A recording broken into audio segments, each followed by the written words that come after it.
তো বন্ধুরা দেখো, মেয়ের খুব ফ্রাইড রাইস আর পনিরের তরকারি খেতে ইচ্ছা করছে রাত্রিবেলায়। তো বললো মা আজকে একটু পনিরের তরকারি আর ফ্রাইড রাইস রাতে করে দাও।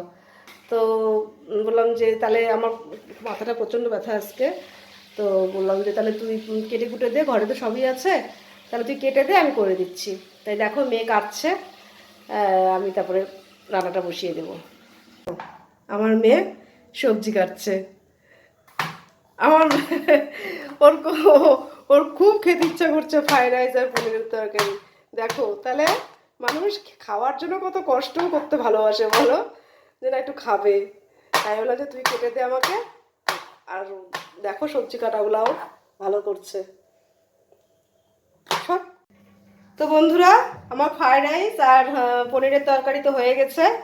তো দেখো, প্রত্যেকদিন তো ভাবি যে দিনের বেলা তো করি ভিডিও, রাত্রিবেলা ভিডিওটা হয়ই না আমার। তো আজকে একটু মেয়ে যখন খেতেই চাইলো তখন ভাবলাম যে ভিডিওটা তাহলে একটু শেয়ারই করি।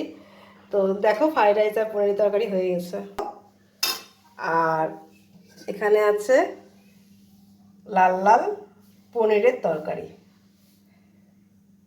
মেয়ের রেস্টুরেন্টের খাবার চলে এসেছে। দেখো পনির তরকারি আর ফ্রাইড রাইস।